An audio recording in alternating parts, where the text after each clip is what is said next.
ఉమావతీదేవి ఆయన భార్య అంటారు, బానే ఉంది. బీబీ నాంచారి శ్రీ వెంకటేశ్వరుడి భార్య అని చెప్తుంటారు. మహమ్మదీయ కుటుంబంలో పుట్టినటువంటి వనిత వెంకటేశ్వర స్వామి వారికి భార్యలా అయింది. ఎక్కడుంది, ఏ ప్రమాణాన్ని ఆధారం చేసుకుని బీబీ నాంచారి ఆయన భార్య అని చెప్తున్నారు? తిరునారాయణపురం అని కింద నారాయణపురంలో వెంకటేశ్వర స్వామి వారికి పెద్ద దేవాలయం ఉండేది. అందులో ఆ తిరునారాయణపురంలో ఉండేటటువంటి వెంకటేశ్వర స్వామి వారి ఉత్సవ విగ్రహానికి సంపత్ కుమారుడు అని పేరైంది. ఢిల్లీ సుల్తాన్ గారు తిరుమల క్షేత్రానికి దండయాత్రకు వచ్చారు. ఓరుగల్లు దాటిపోయి ఇటువైపుగా దండయాత్రకు వచ్చినప్పుడు ఆయనకి ఎందుకు ముచ్చట కలిగిందో, స్వామి ప్రేరణ ఏం కలిగిందో, దేవాలయంలో ఉన్నటువంటి స్వామివారి ఉత్సవ విగ్రహాన్ని ఢిల్లీ పట్టుకెళ్ళిపోతే అది అంతఃపురానికి వెళ్ళిపోయి అంతఃపురంలో పెట్టారు.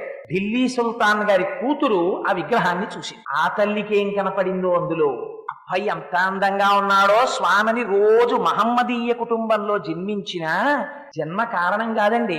ఏమో ఒక్కొక్కసారి ఉంటారు, ఎవరిని పడితే వారిని కేవలం జన్మ చేత మతం చేత మనం నిర్ణయించలేము. అదిగో ఆనాడు ఆ ఢిల్లీ సుల్తాన్ గారి కుమార్తె అయినటువంటి బీబీ, ఆవిడ మోహించింది స్వామిని చూసి. ఆయనని తన భర్తగా భావించి సేవలు చేసింది. భగవద్ రామానుజులకి తెలిసింది తిరునారాయణపురంలో ఉండవలసినటువంటి ఉత్సవమూర్తి ఢిల్లీ సుల్తాన్ దగ్గర ఉండిపోయారు.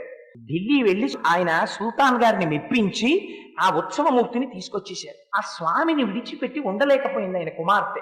ఆవిడ కూడా వచ్చేసిన తర్వాత ఆలయంలో స్వామికి ప్రతిష్ఠ అయిపోతే స్వామి ఇంకా బయటికి రాడు. స్వామికి ప్రతిష్ఠ అయితే ఆవిడ ఏడ్చి, నేను మహమ్మదీయ కుటుంబంలో పుట్టిన స్వామి పట్ల అపారమైన వ్యామోహం పెంచుకున్నాను, ఆయన్ని చూడకుండా ఉండలేను అని అడిగింది. రామానుజుల హృదయం కరిగిపోయి అమ్మ నీకే నిబంధన అడ్డురాదు, భక్తి ప్రధానం, వెళ్ళి దర్శనం చేయమన్నారు.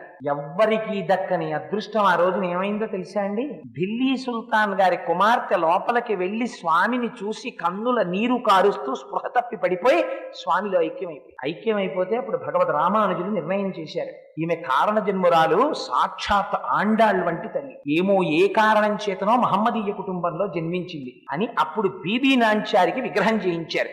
ఆ విగ్రహం ఇప్పటికీ ఎక్కడుందో తెలుసా అండి? ఆ విగ్రహాన్ని రామానుజాచార్యుల వారికి శ్రీరంగంలో ఉన్న శ్రీరంగనాథుడు అంటే చాలా ఇష్టం. శ్రీరంగనాథుడికి వెంకటేశ్వరుడికి తేడా ఉండదు. అందుకని శ్రీరంగనాథుడి పాదాల చెంత బీబీ నాంచారిని ప్రతిష్ఠ చేశారు.